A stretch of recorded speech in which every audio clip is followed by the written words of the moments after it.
బాధ్యత నుంచి ప్రధాని మోదీ తప్పించుకోలేరు. జాతిని ఉద్దేశించి మాట్లాడడం పార్లమెంట్ సమావేశాలకు ప్రత్యామ్నాయం కాదు. ఇక ప్రముఖ జర్నలిస్టు రాజు పార్లేకర్ మండిపాటు అని చెప్పేసి తెలుస్తా ఉంది. అయితే ఈ యుద్ధ వాతావరణంలో ఎప్పుడైతే జరిగిందో అప్పుడు పార్లమెంట్ ప్రతిపక్ష నాయకుడైన రాహుల్ గాంధీ అత్యవసర పార్లమెంట్ సమావేశాలు అయితే నిర్వహించాలని చెప్పేసి మోడీకి లేఖ రాయడం జరిగింది. అదే విధంగా రాజ్యసభ ప్రధాన ప్రతిపక్ష నాయకుడైన మల్లికార్జున్ ఖర్గే కూడా ప్రధాని మోడీకి లేఖ రాయాలి. వీళ్ళిద్దరూ సంయుక్తంగా లేఖ రాయడం జరిగింది. మరి పార్లమెంట్ సమావేశాలు పెట్టి నిన్న మోదీ ప్రసంగించింది ఏదో అదే పార్లమెంట్ లో చర్చించవచ్చు కదా.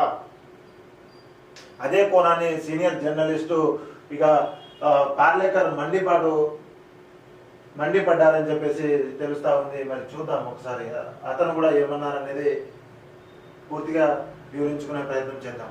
అయితే కాల్పుల విరమణను చరిత్ర క్షమించదు అని చెప్పేసి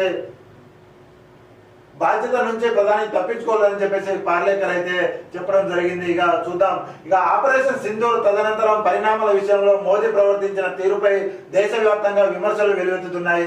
పహల్గాం దాడి తర్వాత ఆపరేషన్ సింధూర్ ప్రారంభించే ముందు మోదీ అఖిలపక్ష సమావేశం నిర్వహించారు. మంత్రులతో వివిధ విభాగాల ఉన్నతాధికారులతో వరుస చర్చలు జరిపారు. కానీ కాల్పుల విరమణ నిర్ణయాన్ని మాత్రం సొంతంగా తీసుకున్నారనే విమర్శలు వెలువెత్తుతున్నాయి. అఖిలపక్షం నిర్వహించలేదు, కనీసం విపక్షాలకు సమాచారం కూడా ఇవ్వలేదు. చివరికి అందుబాటులో ఉన్న మంత్రులతో కేబినెట్ సమావేశం కూడా నిర్వహించకుండా మోదీ పూర్తిగా ఏకపక్షంగా నిర్ణయం తీసుకున్నారనే విమర్శలు వినిపిస్తున్నాయి. ఇక పార్లమెంట్ సమావేశం నిర్వహించి దేశ ప్రజలకు వివరణ ఇవ్వాలని సర్వత్రా డిమాండ్లు వెలువెత్తుతుంటే మోదీ మాత్రం ఆదివారం రాత్రి జాతిని ఉద్దేశించి ప్రసంగించడం పైన అసహనం వ్యక్తం చేస్తున్నారు. కేవలం తాను మాట్లాడాలనుకున్న విషయాలను మాత్రమే చెప్పి తప్పించుకోవడానికి వీడియో సందేశం ఇచ్చారని మండిపడుతున్నారు. మహారాష్ట్రకు చెందిన ప్రముఖ జర్నలిస్ట్, రచయిత, రాజకీయ విశ్లేషకుడు రాజు పార్లేకర్ ఏకంగా మోదీ ప్రసంగాన్ని నాన్సెన్స్ గా అభివర్ణించారు. ప్రధాని ఏకపక్షంగా టీవీలో జాతిని ఉద్దేశించి ప్రసంగించడం పార్లమెంట్ సమావేశాలకు ప్రత్యామ్నాయం కాదు.